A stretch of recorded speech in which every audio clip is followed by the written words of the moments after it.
GolfUnity, the most popular golf infotainment podcast in town. Welcome back, everyone, to The Deep Dive, powered by GolfUnity. Yeah, the most popular golf infotainment podcast in town. This is where we slice through all the noise, grab that huge stack of info you send us, and pull out what really matters. Basically, giving you the shortcut to being properly clued in. Yeah. And today, oh boy, we are diving headfirst into the pretty wild world of professional golf right now. We've got articles covering everything, that crazy finish at the FedEx St. Jude, the intense jockeying for Ryder Cup spots, and some really big, kind of tricky questions facing the PGA Tour.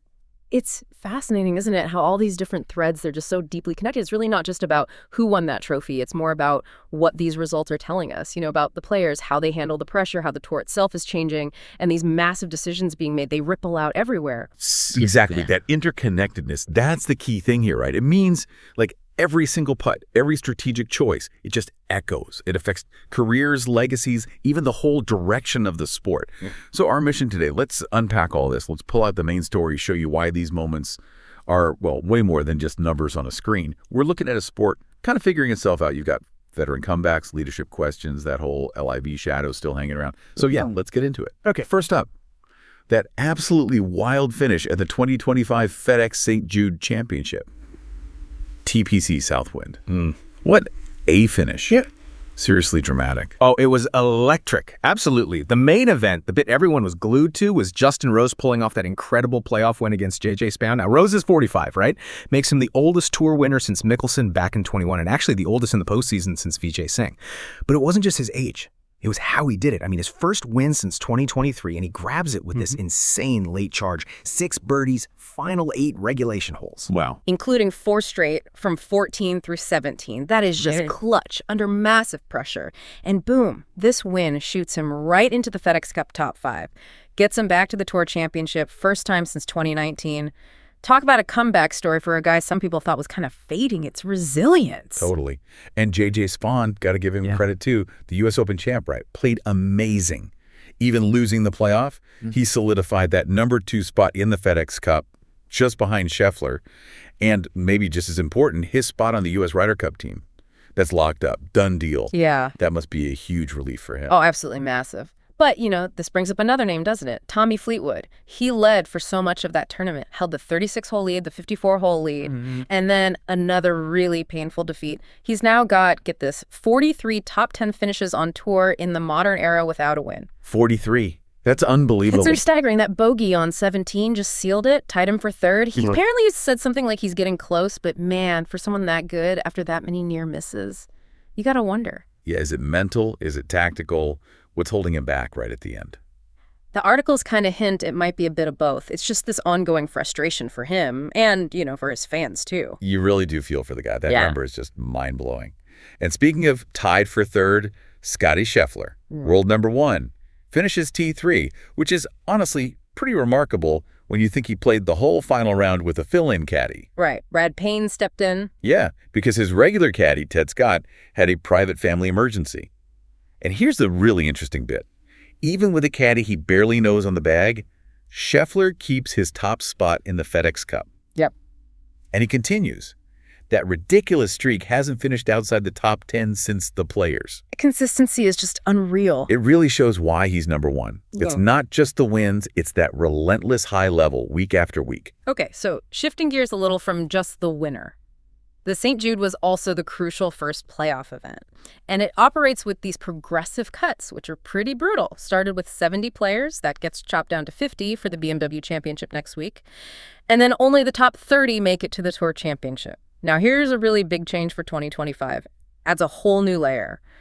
They've gotten rid of the starting strokes at Eastlake. Ah, right. That's huge. Huge. Before, the leader might start, 10 strokes ahead? Yeah, something like that. A big head start. Exactly. Now, all 30 guys start level. 0 under par. It's basically a whole new tournament from scratch. Much more variance, gives guys further down the list a genuine shot at winning the whole thing. Okay, so with those massive playoff stakes, let's talk about the bubble. That cut to 50. Who were the big movers? Who kind of surprised you by jumping inside the line? And on the flip side, who faced that gut punch of having their season end right there in Memphis.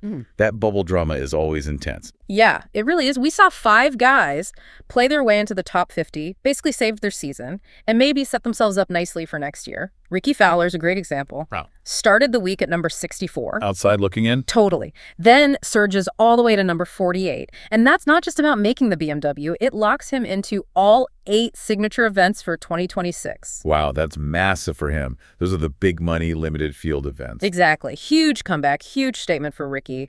Also making the leap, JT Poston just squeaked in at number 50, up from 51. Bud Cauley, 53rd, up to 46th. Kurt Kitayama made a big jump, 52nd to 37th. And Jonathan Vegas, 56th, up to 49th. Every one of those moves, that's clutch golf under insane pressure. But yeah, there's always the other side of that coin. It's got to be brutal. Who fell out? Who's done for the year? Yeah, tough breaks for sure. Jordan Spieth, unfortunately for him, dropped from 48th down to 54th, so his season's over. Misses the BMW for the second year in a row. Ouch. And that's going to hurt his Ryder Cup chances too, right? More chances to impress. Absolutely. It's a direct hit to those hopes. We'll get more into that, but yeah, it highlights just how crucial every single round is now. Other guys who dropped out, Aldrich Potfighter fell from 43rd to 52nd. Jake Knapp, 47th to 55th. Wyndham Clark, 49th to 56th.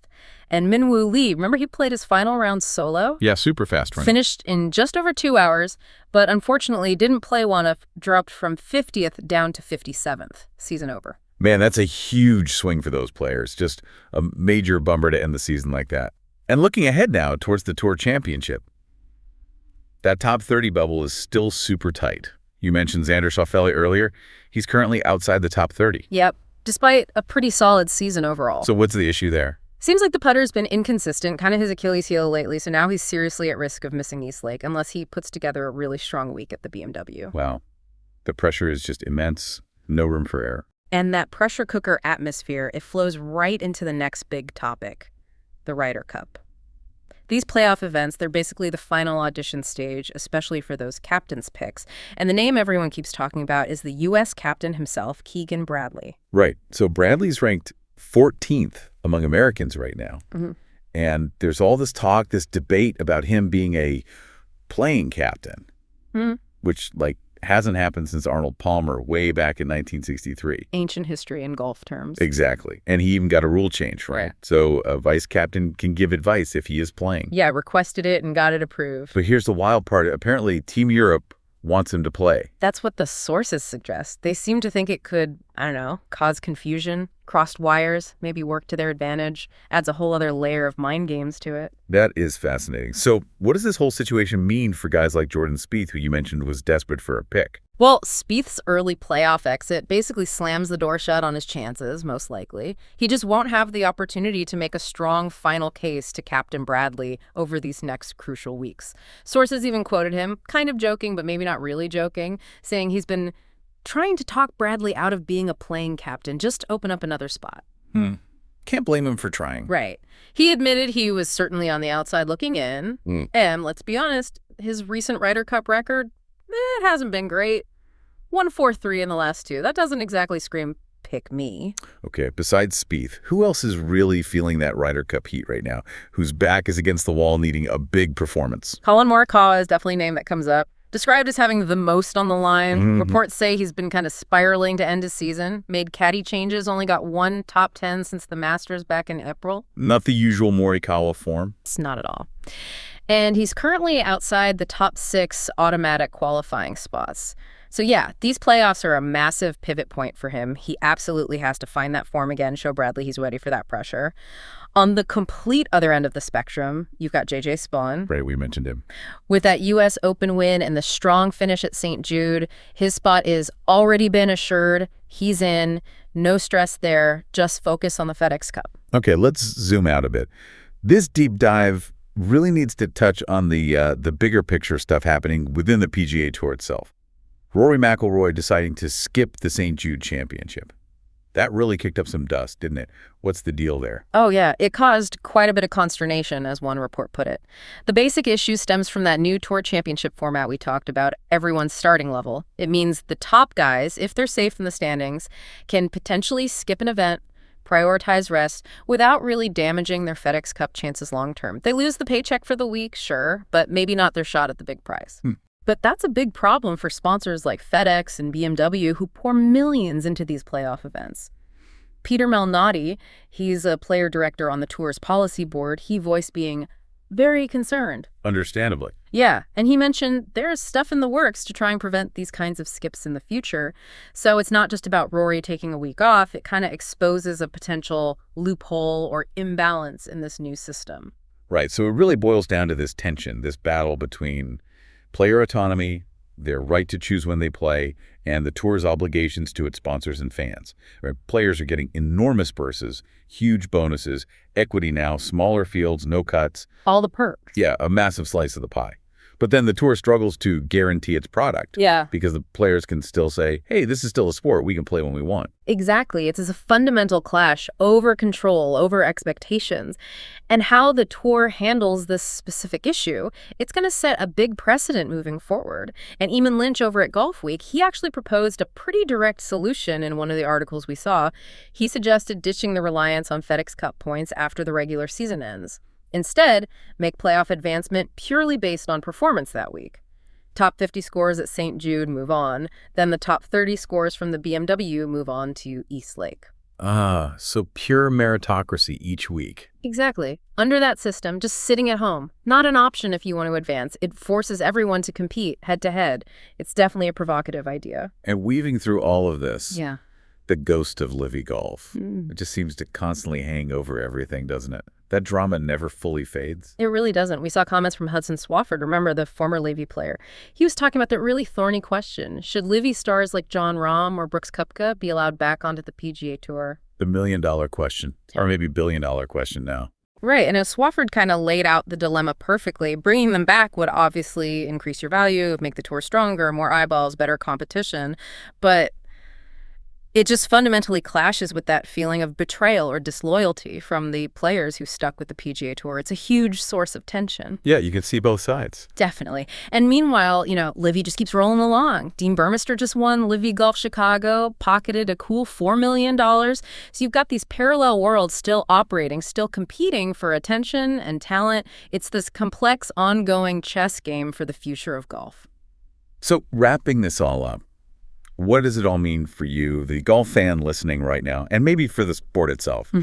We've seen these incredible finishes, yeah, but also some brutal misses, and this whole backdrop of a tour trying to figure out its identity, dealing with player power. It's way more exciting than just watching the last putt drop. Totally. If you connect all these dots, the results from these FedEx Cup playoffs, they're not just about who gets the money or the trophy right now. They are actively shaping who's going to be on that Ryder Cup team. Yeah. They're influencing how the PGA Tour structures its entire season going forward. And they're even redefining the basic relationship between the players and the tour itself. It's such a dynamic time, maybe a real turning point for pro golf. It really makes you think, doesn't it? In a sport that's increasingly being defined by player choice, massive amounts of money, what's really at stake for the actual game, for the integrity, the excitement we all love. Definitely something to chew on as we head into the BMW Championship next week.